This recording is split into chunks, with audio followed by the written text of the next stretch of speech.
Good morning, good afternoon, good evening, wherever you are in the world. Thank you for joining me for this next webinar. Today I'm really excited because I'm joined by Andy, the MD of Business Marketing EMEA at Edelman. So, I mean, everybody will know of Edelman, the world's largest communications agency. And so Andy is got such an exciting background. I just know that there's going to be a wealth of information and insight from today. So Andy, thank you for joining me. Are you okay to just introduce yourself quickly? Well, thank you very much, Lila, and really appreciate you inviting me to join you for a chat today. My name's Andrew Mildren. I am, as Lila mentioned, the Managing Director of Edelman Business Marketing in EMEA, and I work with a range of different clients, companies like Microsoft, Samsung, Shell, to help them drive reputation, relationships, and revenue for their businesses. That's amazing. And I think that exactly as you say, is not only are you the world's largest communications agency, but you work extensively in that B2B space for marketing programs, as you mentioned, for some of the world's biggest brands. So I'm really excited to kind of understand what your approach is for those big brands, which have to have a different go-to-market strategy entirely to a small brand. So really excited to dive into that. First of all, a bit of housekeeping for everybody. If you have any questions or anything, pop them into the comments panel. It's either on my left or right. I'm never quite sure where I'm going to pop up, so it'll be on the side somewhere for you to pop those questions, and we'll see if we can get those answered for you. If you want to connect with Andy after the webinar, or me, but it's probably less important, then feel free on LinkedIn.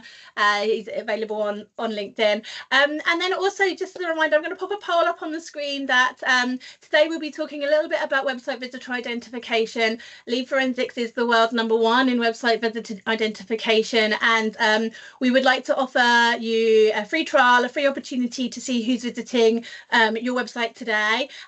So we can get a demonstration set up for you, get you code on your site, and then you can kind of have those insights for free for a couple of weeks. So if you would like to take a trial of Lead Forensics and check out who's visiting your website, please answer that poll that's on the screen now. And also, if you take a trial, we will also send you a copy of our book, which is, put that in the screen now. If you're listening, I'm sorry you can't see this, but if you're watching, you can. 101 ways to drive revenue from your website. So this book has been put together speaking to experts from across the B2B space, and it's, even if you're already employing 50 of these strategies, there's 51 left to be able to help you to drive revenue from your website. So you'll get a free copy, and it'll be a hard copy as well that we'll send you if you take out a free trial. So it looks great on the desk. This is my like pride over here. I'm going to put that right down. Right.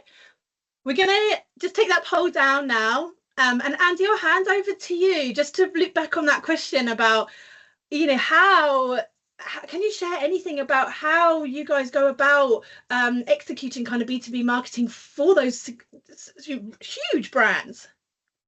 Yeah, sure. So Edelman's been delivering B2B marketing work for companies like Mitsubishi, Microsoft, KPMG for many years.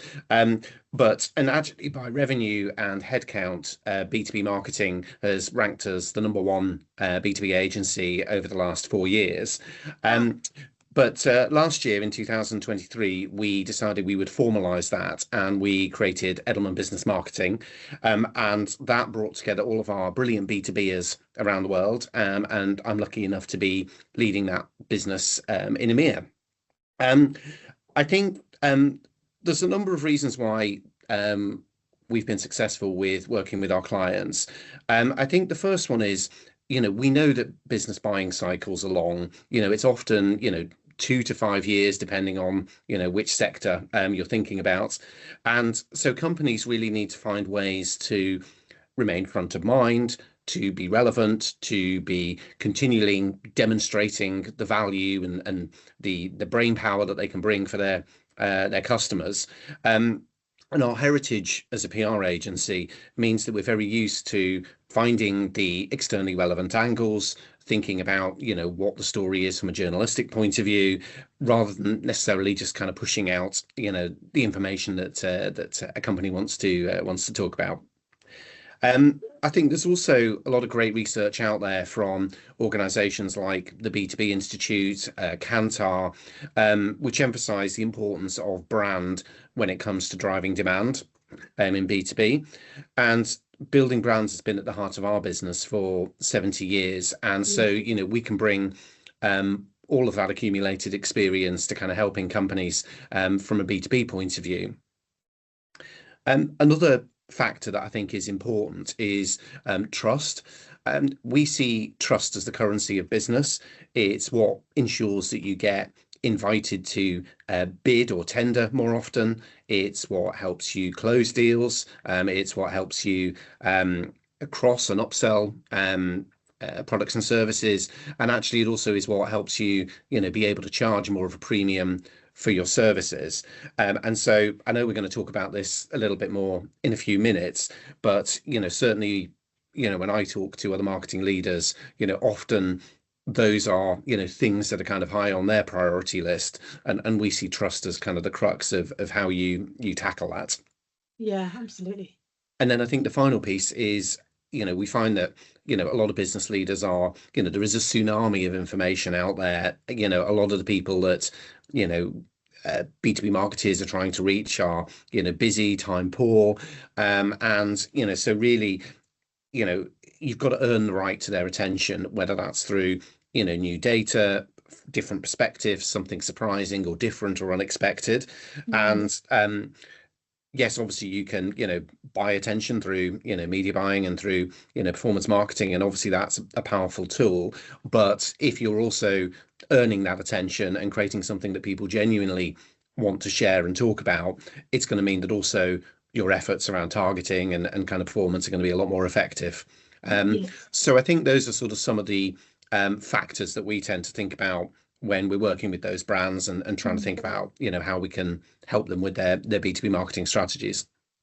I think that's really interesting because, as you say, everyone is so busy now. It's like just this glut of noise, and actually for anybody to stand out, it's really tough. And getting your brand to be known. But I think there's such an important thing there around that trust element that you mentioned, that actually sometimes it's not about getting the deal right then and there. It's about positioning yourself as the absolute number one in that market, so that when it's the right time, you've just got that flywheel going. It's like a flywheel. Then it might not get the sale right now, but it might be in a year, 5 years, that sort of thing. But it's a long burn. And so in terms of demand generation tactics for B2B audiences, we know that there's a like people are leaning into more of a digital first strategy and more of a self-directed discovery.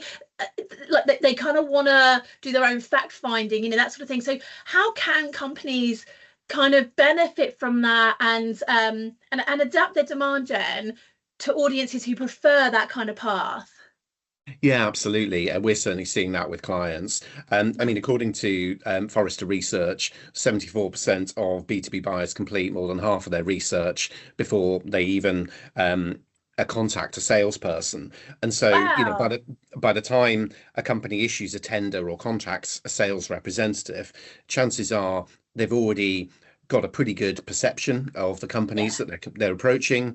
They probably already have an idea in their mind who they're going to choose to kind of partner with. And so, as you say, companies do really need to be thinking about, how do you cater for that kind of self-guided journey? And I think there's a number of different things that, companies can be thinking about. I was at LinkedIn's B2Believe conference last month, and Jan Martin Schwartz and Mimi Turner from the B2B Institute we're talking about the Better Bolder B2B branding study that they've been doing. And one of the stats that really jumped out is that in a lot of buying decisions, 81% of buyers report that everyone or almost everyone in the buying committee had actually already heard of the brand that they ended up choosing, before the process started. And, what it means is that brand is, really instrumental through the B2B decision-making process. And, it's really important that companies are thinking about, how do we, ensure that we have the brand recall, the search visibility, the repetition and the reinforcement through all of those digital channels, because, it's clear that, a lot of those people will be going into that sales process already with a fairly set view of what they think of the different companies being shortlisted. Yes. Despite the fact I did just talk about B2B branding, at the same conference, Antonia Wade, the CMO of PwC, actually made a really interesting argument about rebranding B2B brand. So basically what she was saying was brand does feel like a very intangible thing. It's kind of hard to articulate the investment to that, particularly, to, finance professionals. But what the way that we should really be thinking about it is that it is the driver of future demand, and we need to change some of the language that we use to talk about that. So, for example, it's, things like talking about, how it's helping expand our future pipeline, how it's helping us boost repeat business, how it's making it easier to get the next sale or to sell, at a higher margin, and framing the conversation in that context. Also, increasingly kind of self-guided buyer journeys mean that, it is really essential for companies to have that very consistent, holistic story across their channels. And, we know it's very complex to do that, in big businesses, but it's amazing how siloed conversations can often be across lines of business, across different geographies.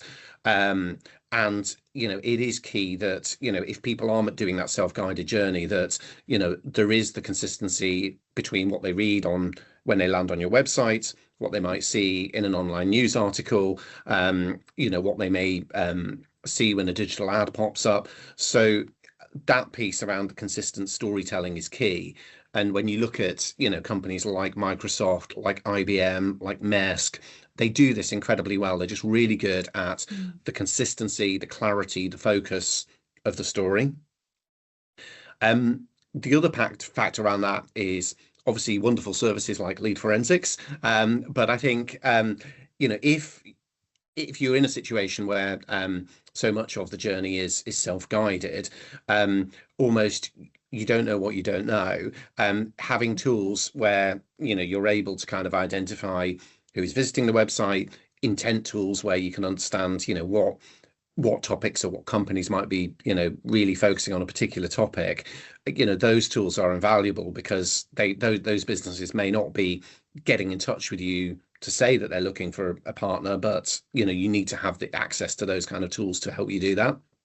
Yes, yeah, entirely. I think there's so many good points in there. I just jotted down about the consistency piece, because we've obviously worked with lots of businesses with lots of different websites and different like country websites, different industry segment websites, and that sort of thing. And so often the buying journey, as you say, is hidden. And if that message, when you've got different websites on for different countries or for, like I say, different sectors, if that message isn't consistent across them all, it becomes garbled. So the corporate.com needs to kind of give the same narrative as the FR site, for example. And that we see a disconnect quite often. So that consistency of message, and it's really hard to achieve, especially if you've got disparate marketing departments in different countries and that sort of thing. It can be really difficult to achieve, but I think you're right, that consistency keeps your drumbeat the same. It keeps that rhythm the same, people's understanding the same. It makes it easier for people to comprehend what it is that you're about and what it is that you do, rather than them trying to piece a puzzle together. And so I think it's so vital what you're saying there. And of course it helps with search visibility too. And then I also thought I used to do a lot of I used to sort of procure quite a lot of vendors for tenders and things. And you're so right when you're saying like 81% of buyers, the people on a buying panel, already have heard of a brand. because when you're in that fact find, you are looking for you're looking for the people, the businesses, the vendors that you can find easily, because that instantly gains trust, that you're like, okay, they've put some effort into their their SEO, I can find them, oh, I know who they are already, they're a safe bet. And if you're trying to get your vendor selection down to 5 or 3, it feels safe to go with brands that people know already. And so almost like the stats that you've the first time I've heard those stats, by the way, but the stats you cited there, I'm like, yeah, that makes total sense. I understood that without knowing the stats behind it. So yeah, some great insight I mean, on that, another amazing stat that the B2B Institute talked about was that they mentioned that 40% of B2B deals, they get abandoned or they don't reach a conclusion because it's hard for the buying group to reach consensus. So, wow. Actually, the brand trust and the confidence and that piece around, it being a means of, almost the risk aversion, that the kind of the giving people the confidence to make, a clear decision, that becomes a really powerful factor. And you often have, you might be thinking, well, okay, I'm selling to, the CIO, or I'm selling to, the chief operating officer, but then you will have what the B2B Institute were describing as the hidden buyers, whether they are, from a procurement, from a finance point of view, they're not going to necessarily be as savvy around, the solution, the tech that you provide, but they are going to feel comfortable if they feel that there is a confidence in, the brand, and a trust in the brand that you're choosing. Entirely right, because they won't have done that fact find. It'll be somebody else, largely the person who has the need, that will be doing the fact find on who to put forward to the panel making the decision. But the hidden buyers are the ones that will plant the seeds of doubt. If they don't know who you are, they are your negative voices in that room. And so, like you say, if you can already have influenced them through your brand and your trust, that can be entirely powerful without realizing it's powerful. And what you say is, I think everyone struggles with this, is brand metrics can be so hard to get. So I really like what you're saying about, we need to change that narrative to how it helps to fuel pipelines and how it helps to retain customers. I mean, I don't have the answer to how you totally make brand direct line attribution model, but I think the changing the narrative would help. I think that's absolutely a great point. For sure. And actually, you talked about so much that you talked about that the visibility gap, because that's something that we talk about a lot. Actually, I've kind of rephrased what you've said there in terms of a visibility gap. So what we talk about is, like, you don't know what you don't know, and if you're only looking at who converts on your website and not anything to do with intent, so that's intent to your brand, people who are in that fact finding stage, that sort of thing, people who are looking at articles, digesting information around your products or services or whatever, if you don't know any of that, then you do have this visibility gap that kind of needs to be plugged, especially if you're trying to build trust. And so in your experience, obviously we've talked about trust being really important in B2B decision making, but in your experience, Andy, the role of trust at different stages of that process, what is it that companies need to plan for and evaluate in their programs? What do they need to kind of consider at each stage to kind of earn that trust and then also sustain it? Yeah, so probably one of the things that Edelman is best known for is the trust barometer. We've run the trust barometer for the last 25 years, and it basically looks at the value of trust across business, across government, across society, and within media. And our research shows that trust is a decisive factor at different stages of the business buying process. So, for example, it drives 4 times more consideration. It leads to 15% more purchases. It can drive 6 times more loyalty. And it can drive that people are 7 times more willing to either share data or pay a premium for your products and services. So you can see there that, like, at different stages, whether it is, kind of early in the process of, is your brand being considered, right through to actually how much am I willing to pay for this service? Wow. Trust, there are tangible figures against that. And if you think about it, it is very logical because, you're talking about big enterprise buying decisions, they're multi-million-dollar deals, multi-year contracts, big degree of kind of like personal accountability on the line for the people that make those Yeah. decisions. And so, as we talked about, trust is what kind of helps build the consensus, build the confidence, build the reassurance amongst, the decision makers. And as part of our research, what we've done is we have looked at the different factors that influence trust, and actually there is it is possible to kind of measure that and evaluate that for different businesses, and it comes down to measuring sort of 5 different areas. So the first is ability. So like the ability is around like the trust in the organization itself, in its reputation, that its people are kind of good at what they do. You've got dependability, which is, confidence that that company is going to do what they said they were going to do, and, it has quality products and services. You've got integrity, so, that the company is, honest, is, going to deal ethically, is going to be, a positive partner to work with. You've got purpose, the company has a vision, it has a direction, and it's deriving a positive impact on kind of the world around it. And then self, which is kind of more around, the business shares sort of common values with me and so on. And if you think about those 5 factors, we're able to put a score on that.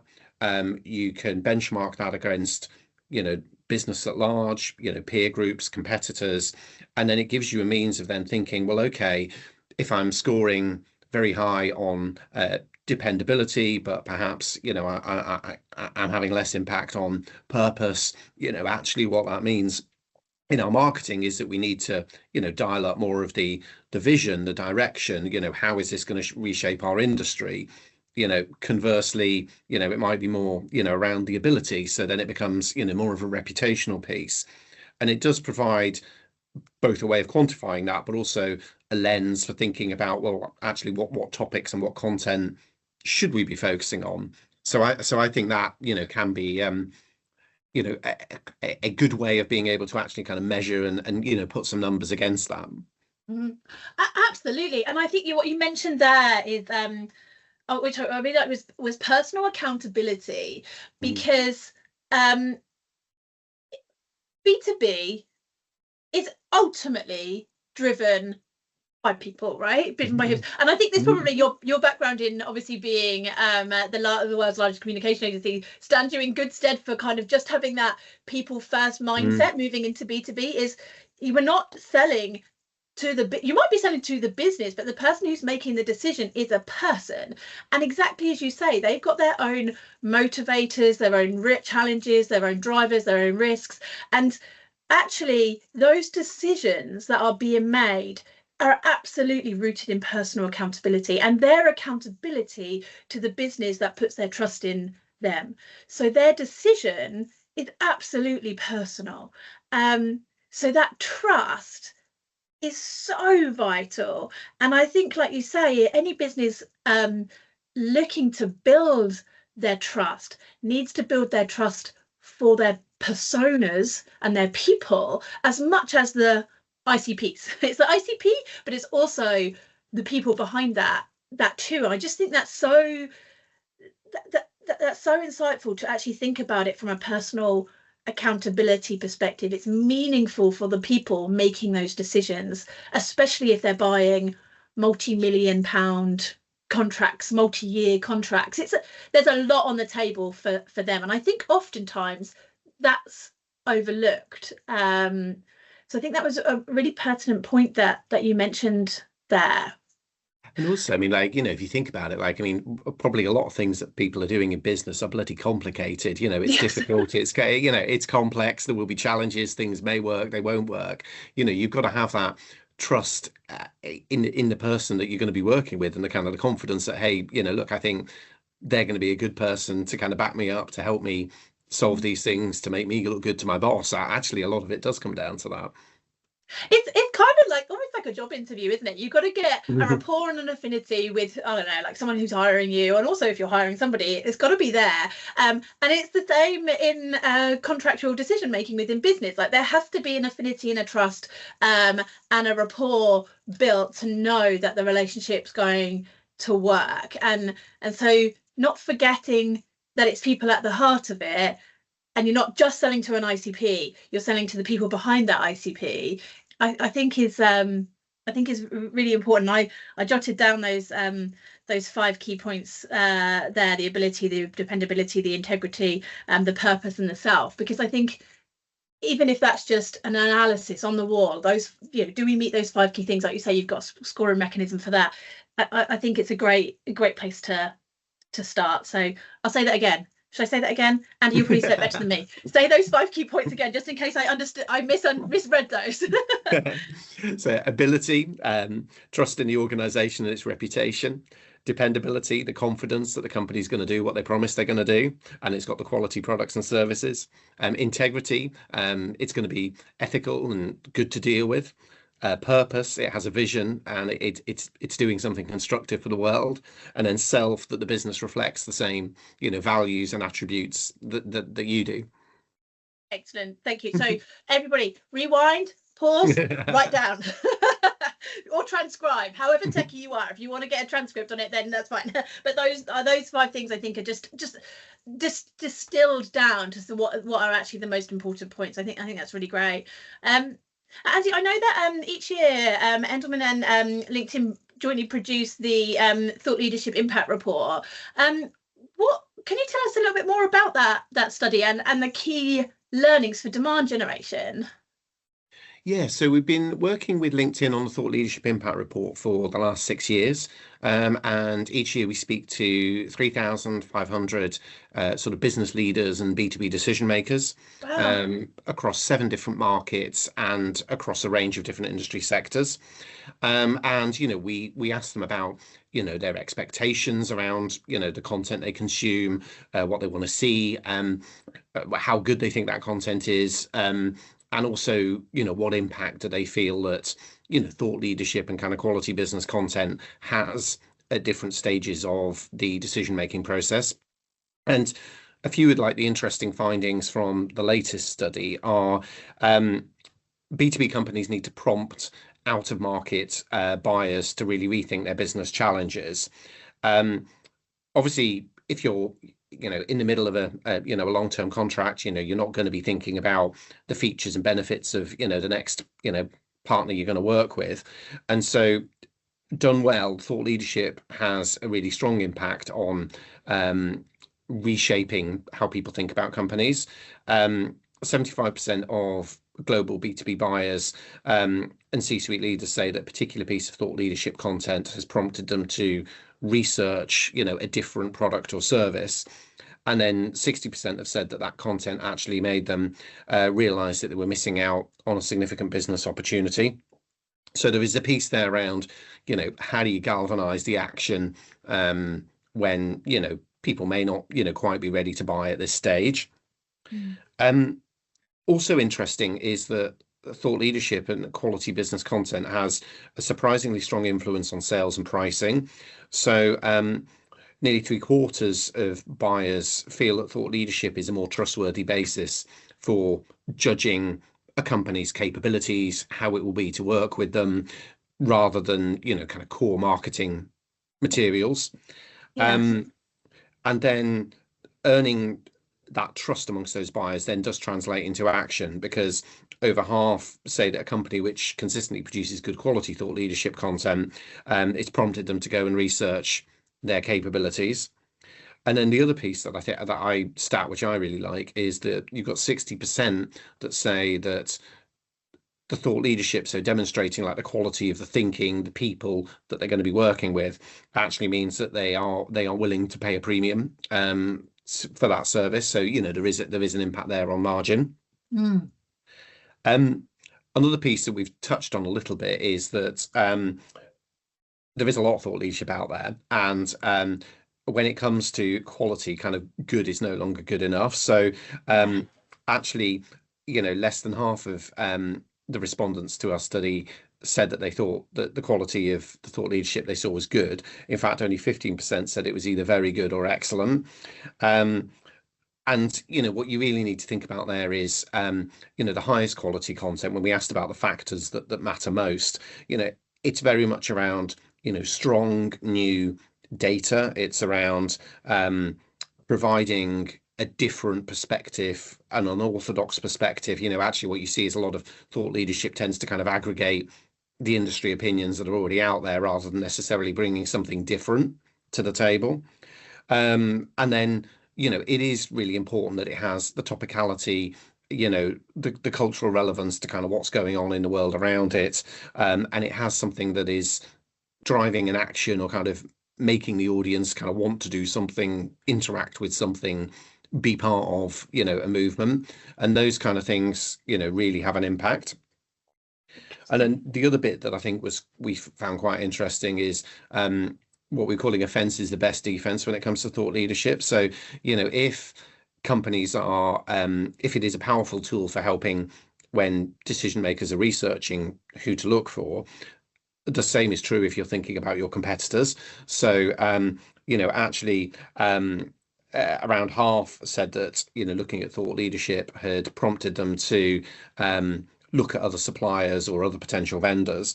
And actually, again, around half made them realize that more of those suppliers were perhaps more visionary than their incumbents. So, it's great that you have the good thought leadership in place, but it is something that you need to continually be putting, the effort behind, because from a competitive landscape, it is something that has a real impact, and particularly in new categories or for kind of challenger brands, that can be a very big factor. Yeah.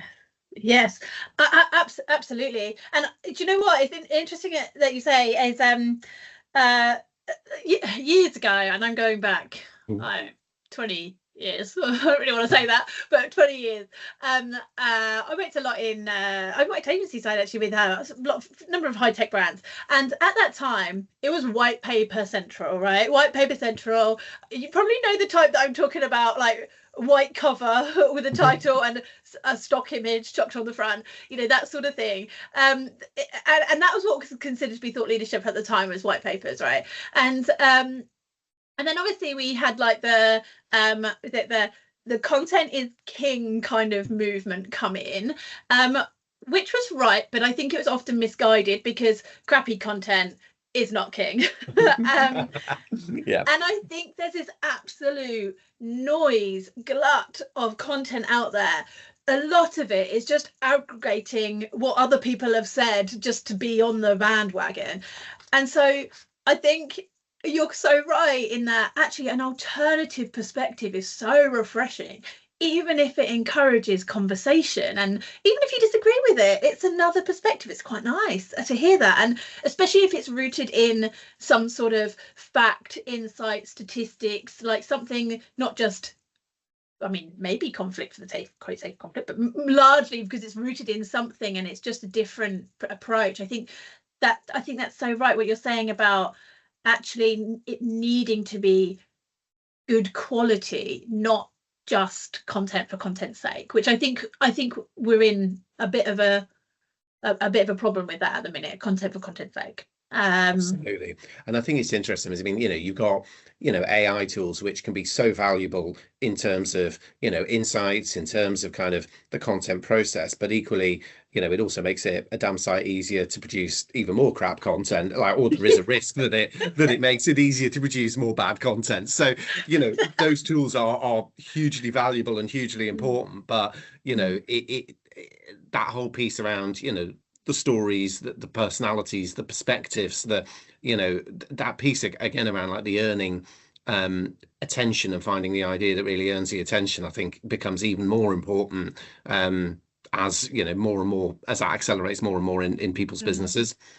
Yeah. Oh, I think you're right, and I think that AI can be super helpful with that, but like it's got to be controlled. If you just say, write me I'm going to say white paper, piece of content, whatever, on ChatGPT or whatever, you're going to get aggregated information from across the web, right? And actually might well be some untruths in there as well, where ChatGPT thinks of its own thing to say. And so I think oftentimes those sorts of things can help to rewrite things, frame things in the right industry tone of voice. It can help with a jumping off point. But I think marketeers need to control what they're getting out of things. Use AI cautiously and controlled is, I think, the right way to go about it, rather than just chucking it all into ChatGPT, or there are others available. I'm not affiliated with ChatGPT, and just taking what you get out the back. That's going to be just contributing to the noise, right? Absolutely, yeah. So thinking about that, are you able to share any examples, Andy, of how business brands have applied that kind of thought leadership to their marketing to stand out from the noise? Yeah, so one example which wanted to talk about is some work that we did for a company called DP World and a campaign called Move to -15. We were very fortunate and delighted that we actually won a Cannes Titanium Lion for this campaign for the business B2B creativity. And what's interesting about this campaign, to the point that we were just saying around like the content for the content's sake, and what is it that you're encouraging people to do off the back of this. DP World is a kind of a global trade and logistics business. It was a company that was really looking to kind of build, trust and kind of understanding in its brand. It has, diverse operations, so wanted to show the role that it plays, in global trade across the piece. And one of the factors, or one of the areas that they're very involved with, is in, the shipping of food around the world. And, it's an essential part of modern life. It's something that is, vital for everyone. And, we all want, the latest products, the freshest products, on our shelves and things like that. But obviously that does have an impact in terms of, the energy and the emissions. Yeah. And so working with DP World and with some third-party scientists, we looked into this and realized that, for decades, frozen food had been transported at -18 degrees, and it was a convention and people were just doing that, and that's the way the industry worked. But actually, if you shifted that temperature to -15, there is no impact on the food quality, but the impact on the energy and emissions is massive. And so we pulled together that research. We launched that at COP28, and what we did was, obviously it's a valuable insight for DP World, but what we wanted to try and do was, galvanize action across the industry. And so we made that information open. We encouraged different companies to kind of come together, whether they are competitors, whether they're partners, to align and make that move to -15. And what's been amazing is, it really has brought people together. So today, I think it's around 65% of the food manufacturing industry has signed up to the Move to -15 coalition. So that's things like shipping companies, food manufacturers, logistics businesses, all of those different organizations. And you're seeing, big companies like, Morrison's now, trialing that across their stores. And I think what's great about that is, there is a fresh perspective, there is something different, there is, data behind it which surprised, but also it's a very sort of purposeful, action-oriented campaign. It wasn't just here's some research, but also here is an action we want you to take. Here is the thing that we want, the industry to do, and that was around the signing up to this to move to -15. So I think that's a really nice example. Another one is some work that we did for a company called Cinch, which is a tech company in cloud computing, and it's got a really interesting solution, but probably was perhaps a bit less known. And so we looked at how we could really drive like awareness and sort of interest in that business, and we used their own technology to address the issue of kind of negativity in social media, and use their technology to create a kind of a virtual exchange where people could anonymously share kind of positive messages with other people to address some of those, sort of challenging issues that you sometimes get. And it was a different campaign. It was very shareable. It kind of, people sort of naturally wanted to get involved with it. And in the end, we had around 85,000 messages that were exchanged, but also it drove a 300% increase in sales inquiries for Cinch. So, a very emotive kind of human, different way of tackling the problem, but something which, does have a tangible impact, when it comes to sales. I think both of those things absolutely go back to those 5 points that you mentioned earlier, and they're very purposeful, and they've got that self piece around people are able to identify, with both of those things. Like you say, they're kind of social challenges as well. So not just for businesses, but also for individuals. Like you say, negativity of social media is very prevalent at the minute. So is the responsibility around global warming and emissions and carbon footprint, and everyone's kind of aware of that, but people still want to have the luxury of choice in the supermarkets, so and I can absolutely see how your DP World example there just catapulted those guys to in terms of brand awareness, brand recognition, and businesses looking to pick a company that had a sort of corporate responsibility. I can absolutely see how those would have been hugely successful. They're great examples of how you can be a leader, be a leader for change, which then positively impacts your brand. I think they're brilliant examples. And then on that, how have you further, you mentioned earlier that you really leverage data within that DP World example. How have you used data and technology to enhance that B2B demand generation? Do you kind of dovetail them together? What do you guys do? So, I think we touched on this a little bit earlier, but I do think that piece around, knowing what you don't know, and the role of technology to help you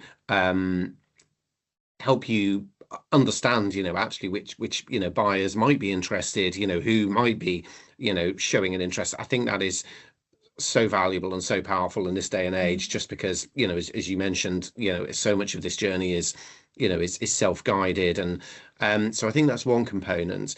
I think one of the things that I find quite interesting with technology is, particularly with sort of AI, is the ability to extract, learnings, insights, observations around target customers from masses of data that you might have in your business, because companies will run customer focus groups, they'll run sales analysis calls, there will be all of this data, but actually being able to kind of quickly identify and spot the trends, and then use that to inform and provide like an external relevance to kind of like the content and the demand generation activity you do, I think is really interesting. I mentioned earlier with the thought leadership impact study, one of the things that we found with that, and one of the big frustrations that the consumers of business information have, is that often the data that they're seeing, it is based very much on data from a company's own sources. It's based on anecdotal observations from the sales team, the technical teams, and we know that like doing primary research can be costly, but then actually I think technology can play a really interesting role in helping you do that in an agile way, but that then means you can make better marketing and better content off the back of it. Absolutely. And I think that a lot of organizations can just be bamboozled by their big data and what to do with it, and then actually it becomes stifling because you end up doing nothing with it. So actually, you're quite right, AI can help to drive those insights to identify the trends, which then can be actionable. So it's like, don't try to eat the whole cake at once, like eat it chunk by chunk and actually do something with it, far more effective than just trying to do everything at once. And I think there's also a really interesting point there about being data driven rather than the subjectiveness of individual thoughts. Often, it happens so often that there's a perception from, like you say, sales leaders, marketing leaders, doesn't matter, CEO, doesn't matter, anyone, there's a perception there that is only a perception. And often if you go and look into the data, you'll find that it's wrong, and then it becomes misguided, and it can be guiding you down the wrong path and all of that sort of thing. So actually, if you can just use tech to help you digest the data, but then also become truly data driven, it can help businesses make better decisions altogether. I think that's really insightful. Another question for you, Andy, if that's okay, is obviously Edelman are known for PR communications. How do businesses bring together their communications and their B2B demand generation? Can they do the two together? Is it possible, or are they totally different worlds? I think you absolutely can bring them together, and given what we've chatted about so far, you might expect me to say this, but I mean, I think the key to bringing it together is around trust, because I think, if you think about trust in terms of, reputations, in terms of people, in terms of, the confidence in that business, if you think about it and think about how you're planning your marketing right through the funnel, from the reputational piece, the awareness piece, the capturing the interest of new prospects at one end of the funnel, how do you get closer to those customers, how do you make that more relevant, more meaningful, and in the middle of the funnel, and then how are you thinking about how the activity you do can convert that. I think if you try and think about that in the round, if you think about it holistically, then you design campaigns that just naturally do that. You design campaigns that just naturally think about, what is the comms piece doing? What is the web and digital piece doing? What is the, demand gen activity doing? And the hardest part is when, you're trying to do those different components separately, and you've got separate teams or different lines of business that are, each trying to do that separately. But I think thinking about trust as the piece that kind of binds that together, then gives you a good way of then coming up with campaigns that actually do work through the different programs that you're running. It's interesting what you say there, because actually the two illustrations that you outlined earlier with DP World and Cinch is ultimately a blend of PR communications, but then also how does that translate into demand and revenue. And actually you illustrated those really nicely in terms of how actually it all comes together as one master strategy. And actually, if each of those components were working in silo, the likelihood is that the impact wouldn't have been as effective. So I think you're right. Absolutely, it's not traditionally been two areas that's been aligned. Normally you get PR agency, and then and so it's I think it's a really interesting evolution on your traditional kind of approach. I'm conscious, Andy, that I fired you loads of questions. I'm really sorry.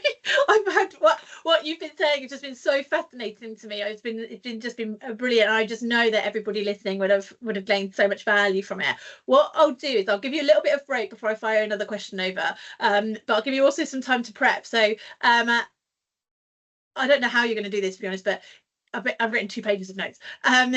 If people only take away 1 or 2, actually no, let's say 1 or 2, let's say 2 or 3 things from today that they can actionably, tangibly put into their business, or even just things to remember, what would those kind of like key highlights be? But before we go to that, I'll give you just a couple of seconds to think about that. I'll just pop that poll back up on the screen for anyone who is late joining. So we talked a little bit about plugging that visibility gap in terms of understanding who's visiting your website and the journey that they're taking, so that you can better understand your audiences to then make your decisions on trust. We've talked about how data can help to fuel those decisions that you make for your business. And so if you would be curious to see who is visiting your website, I mean, I'm just nosy anyway, so I would always be curious of that, but there is business value in it too. Then Lead Forensics is the world's #1 in website visitor identification. And so there's a poll on the screen right now. If you'd like to take a look at who's visiting your website, we'll get you set up with a little product tour. We will give you a code to pop on your website. You can start tracking straight away, get those insights, and then you get to keep the leads that you generate during that time. But also, if you book with on this webinar with Andy and I, we'll send you a book. So we'll send you a hard copy of our 101 ways to drive revenue from your website. This has been gathered from conversations that we've had with thought leaders such as Andy and many others from around the world, in fact, on their top tips of how you can drive better drive revenue from your website. So I mentioned earlier that if you're employing even 100 of these, there's going to be one more that you can implement. I would challenge anyone to be actually already doing 100, that's for sure. So let's leave that on the screen for a couple more seconds. Okay, I think that's enough. We can take it down. So Andy, over to you. How are we going to distill all of that information into a couple of points? I'm hoping you've got an idea of how we can do that. So I'm going to give it a shot at trying to distill it down to one thing. For me, the key piece is around earning the right to the B2B buyer's time. For me, that's the key part of it, because, you know, there is so much going on in the world at the moment. There is so much uncertainty, you know. Companies are restructuring, they've got, you know, concerns around what's going on. There is so much that, you know, the people that you're trying to reach are thinking about in terms of, you know, getting their day job done and getting home to go and see their families. You've got to create something that is they find interesting, that sparks their attention, that, you know, they genuinely want to, you know, share and talk about. And then all the other good stuff from a B2B marketing perspective can come behind that.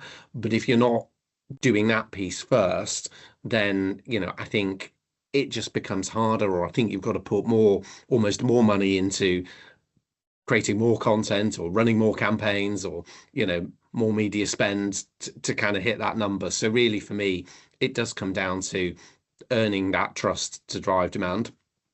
Yeah, and I think that's such a big consideration that, you know, I know some people will be sort of like, well, where do I start with that? That's a big old head scratcher. And I think that, you know, we'll go back to those 5 key points that you mentioned earlier, because I think if you don't know where to start with that, start with the ability. I'm going to say these right. Ability, the dependability, the integrity, the purpose, and the self. Start there. And even if it's, I mean, I'm a piece of paper kind of person. If you're not, if you're I don't know, digital whiteboard, that's fine. Whatever you want to do. But if you're starting with a blank sheet, start there.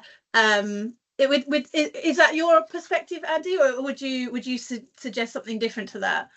100%, I would say absolutely start there. And I'm sure our Chief Strategy Officer will be very happy that you reminded everyone of those 5 points. But yes, I would say that is the starting point of, you know, a lot of good things from a marketing comms point of view. Okay, I'm guessing that if you had a client come to you and say, hey, I want to go do a strategy, and they've already got those 5 points mapped out, you're going to be like, yes, here we go, we can do something with this client. Is that right? It is, but also, you know, we can help you work that out if you're trying to figure it out as well. You know, sometimes it is hard to distill that down, but, you know, that's one of the things that, you know, we're here for, to try and help companies think that through. That's a very fair point as well. Like you say, you're there to help. You've been there, done that, got the t-shirt on it. So I'm sure that, like you say, that your guys know, you know, you're the pros at doing that. So I think, Andy, I've just loved today. Thank you so much for your time. As I mentioned, I've written 2 pages of notes. I just, there's so much value in what you said. I think I need to just take half an hour just to like digest it all. So you know, I know you're a really busy man, and so I really do appreciate you spending the time to share your insights, you know, with our audience today. So thank you so much. If anyone has any questions for you, we mentioned earlier, connect on LinkedIn. Is that right still?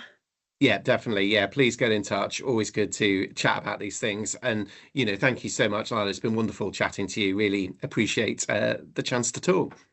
Oh, you are absolutely more than welcome. The pleasure has been mine. I hope everybody listening got, I mean, super value from today.